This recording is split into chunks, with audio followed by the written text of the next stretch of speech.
ने गई बाकी जो बचा था काले चोर ले खा के पी के मोटे होके चोर बैठे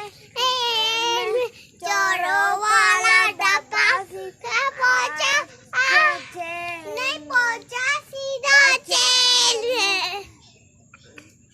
उन चोरों की खूब बंदी मोटे दानेदार